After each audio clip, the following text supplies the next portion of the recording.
하나님의 말씀 전도서 12장 8절부터 14절까지 말씀입니다. 12장 8절부터 14절까지 말씀 한 절씩 교독하시고 마지막 14절만 합독하겠습니다. 제가 8절 먼저 읽겠습니다. 전도자가 이르되 헛되고 헛되도다. 모든 것이 헛되도다. 전도자는 지혜자이어서 여전히 백성에게 지식을 가르쳤고 또 깊이 생각하고 연구하여 잠언을 많이 지었으며 전도자는 힘써 아름다운 말들을 구하였나니 진리의 말씀들을 정직하게 기록하였느니라. 지혜자들의 말씀들은 찌르는 채찍들 같고 회중의 스승들의 말씀들은 잘 박힌 못 같으니 다 한 목자가 주신 바이니라. 내 아들아, 이것들로부터 경계를 받으라. 많은 책들을 짓는 것은 끝이 없고 많이 공부하는 것은 몸을 피곤하게 하느니라. 이래 결국을 다 들었으니 하나님을 경외하고 그의 명령들을 지킬지어다. 이것이 모든 사람의 본분이니라. 함께 읽겠습니다. 하나님은 모든 행위와 모든 은밀한 일을 선악간에 심판하시리라. 아멘. 오늘 읽은 말씀으로 허무주의에 저항하기라는 제목으로 하나님 말씀 전하도록 하겠습니다. 전도자는 허무주의를 말하지 않습니다. 모든 것이 헛되다는 주장도 펼치지 않았습니다. 그러나 번지는 효과라는 것이 있습니다. 어떤 허무함을 목도하고 그 허무에 관해 말하고 있는 사람이 한순간에 모든 것이 그렇다, 모든 것이 허무하다라고 충분히 말할 수 있는 것이죠. 우리의 삶이라는 것이 또 우리의 마음이라는 것이 경계를 딱딱 맞춰 돌아가는 기계가 아니기 때문입니다. 그래서 어떤 허무는 자기 경계를 넉넉히 넘어서 퍼지곤 합니다. 어떤 허무가 허무주의, 일반화되는 것입니다. 믿었던 친구에게 배신을 당한 사람이 과도히 낙심하여서 모든 인간관계를 끊어버리고 절하고 자기만의 동굴로 들어가 삶을 비관하는 모습을 우리는 왕왕 발견할 수가 있습니다. 8절에 모든 것이 헛되다 하는 이 문장은 그 경계를 넘어서려는 허무, 점점 더 넓게 또 짙게 퍼지는 허무를 표현하고 나타내고 있는지도 모르겠습니다. 전도자 역시 이게 다 무슨 소용인가 하는 과도한 낙심에 빠져 들어가고 있는지도 모르겠습니다. 그러나 안심하십시오. 전도자는 막아 세우고 있습니다. 저항하고 있습니다. 그렇게 내면이 끝까지 혼잡해지도록 내버려 두지 않는 것입니다. 전도자는 허무주의를 정면으로 응시하면서 뒷걸음질 치고 그것과 거리를 두고 있는 모습을 우리에게 보여주고 있습니다. 저는 오늘 설교를 통하여서 전도자가 저항했던 그 허무주의에 저항했던 흔적들을 조금 추적해 보려고 합니다.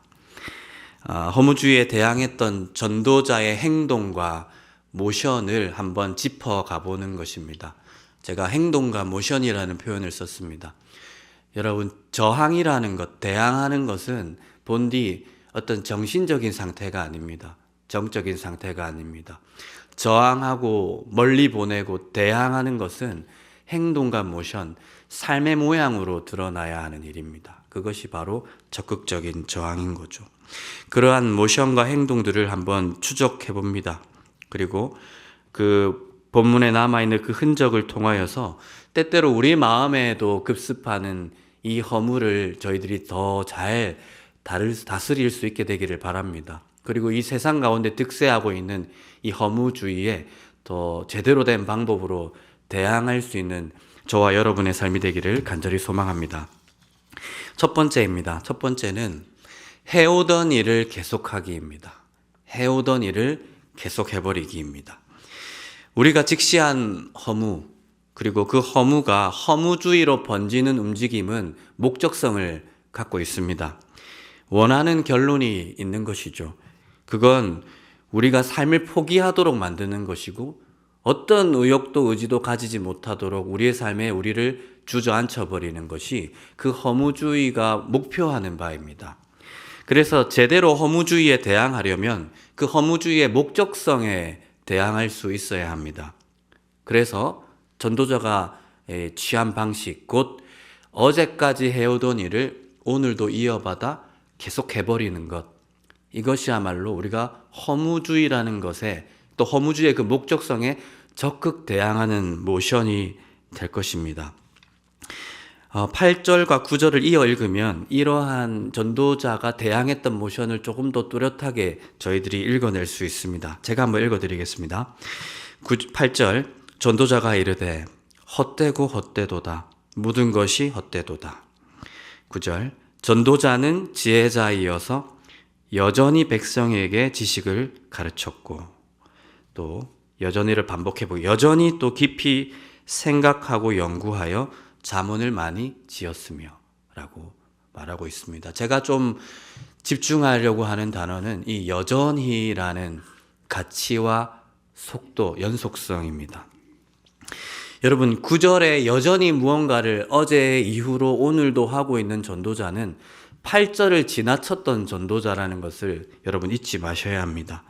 인생의 어떤 노력이 잊혀지고 물거품이 되는 현장을 발견했던 8절의 전도자입니다. 그리고 자칫 그 허무가 모든 것을 부정하고 허무하다고 규정해버릴 위험성 속에 있는 전도자였습니다. 그러나 그 8절의 전도자는 9절로서 저항하고 대항하고 있습니다. 9절이 대항하고 저항하는 장면입니다. 바로 여전히라는 속도와 가치로 오늘도 아무 일이 없던 것처럼 그렇게 하루를 소화해버리는 것입니다. 어제까지 해오던 일을 아무 일이 없는 것처럼 넘겨받아 오늘 해버리는 것. 어제까지 그 일을 지속했던 속도와 그 집중력으로 오늘도 꾸역꾸역 하루를 소화해버리는 모습을 전도자가 보여주고 있다 하는 겁니다. 전도자는 이스라엘의 왕입니다.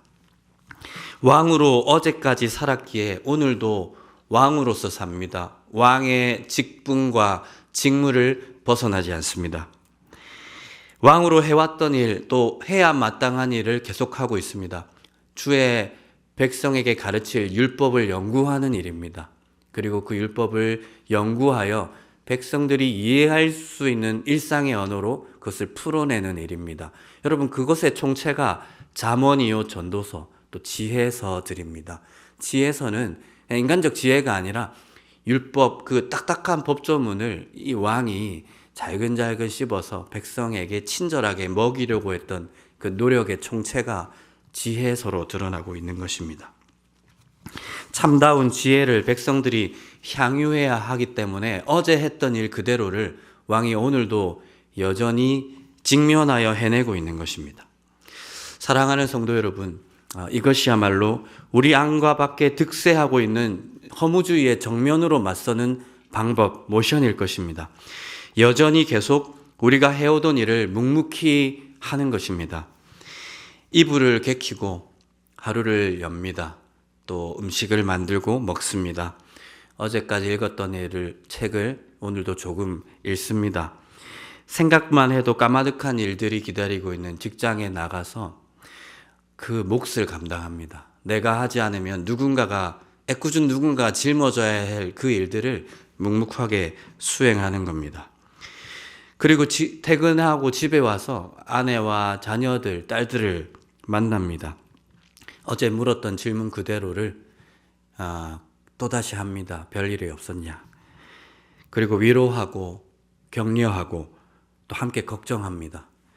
그리고 적당한 시간에 이불을 깔고, 저희 집에 침대가 없어서 이불 키고 깔고 이런 내용이 계속 나오는 것 같아요. 그리고 잡니다.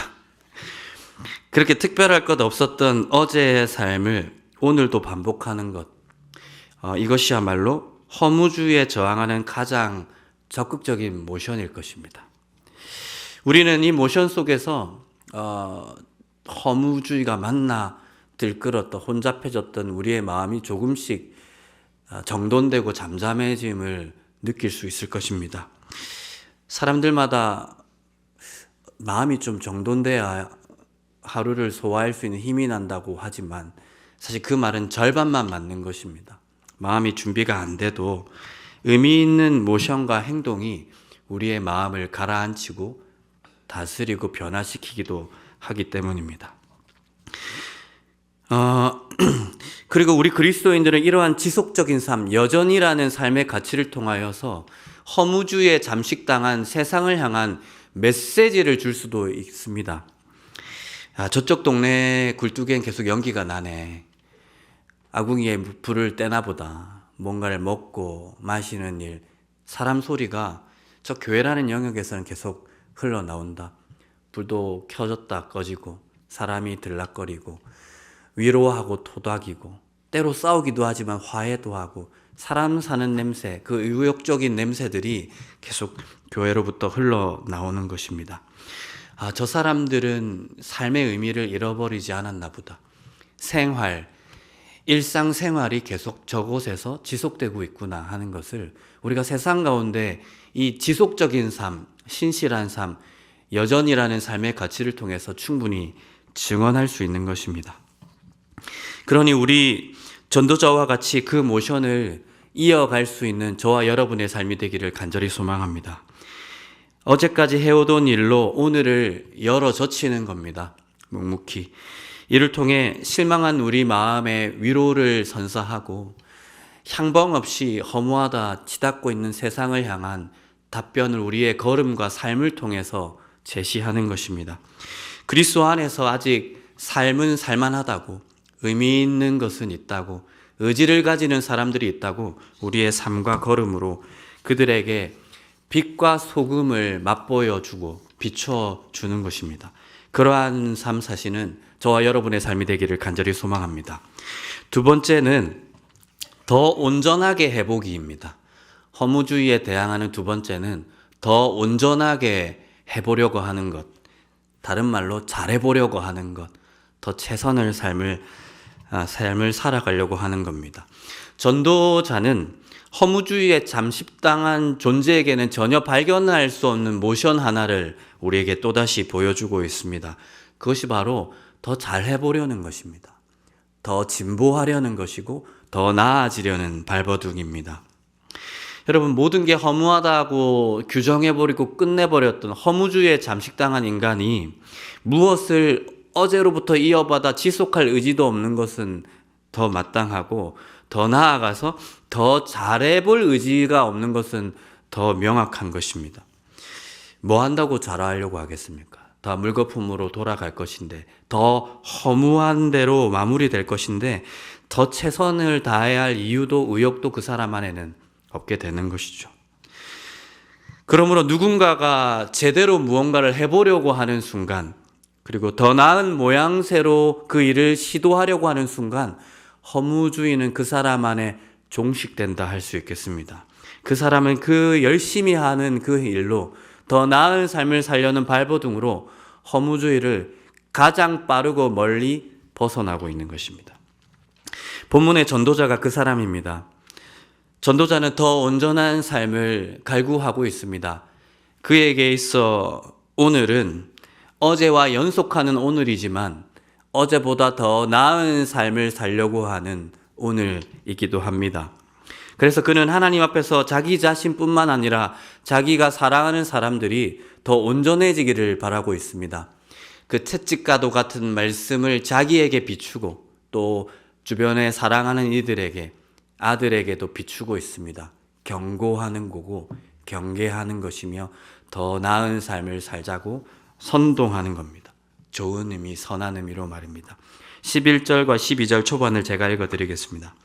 지혜자들의 말씀들은 찌르는 채찍들 같고 회중의 스승들의 말씀들은 잘 박힌 목 같으니 다 한 목자가 주신 바이니라. 내 아들아, 또 이것들로부터 경계를 받으라. 아멘. 전도자는 오늘이라는 현실을 어제로부터 했던 일들을 이어받아 살고 있지만 그저 기계처럼 반복하지만은 않습니다. 더 잘하려고 하는 것입니다. 더 온전해지려고 발버둥 치는 것입니다. 이를 통해 허무주의를 정면으로 대항하고 있습니다.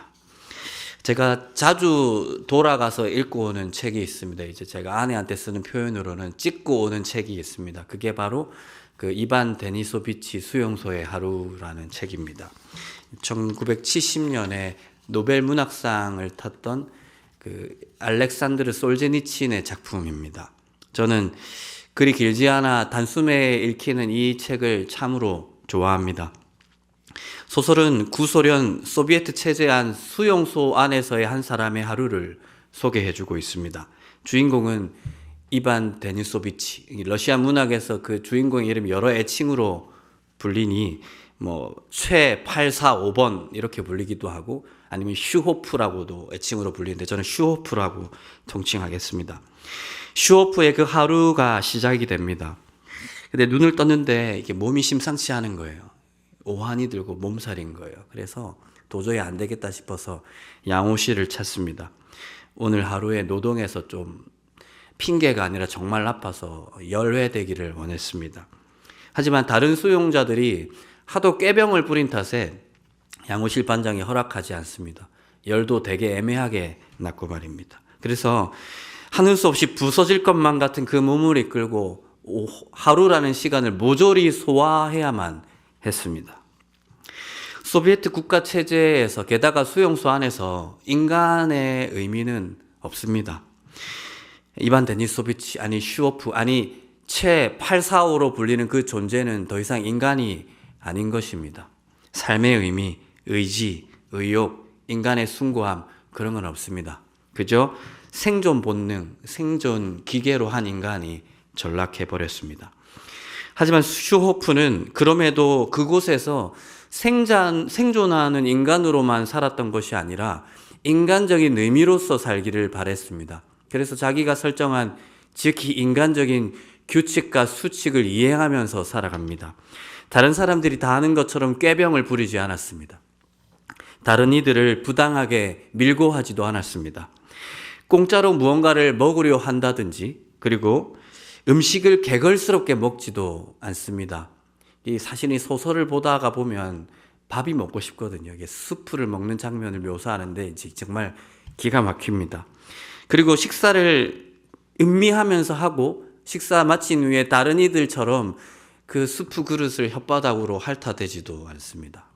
인간적인 숭고함을 여전히 유지하는 모습을 보여주고 있는 것이죠.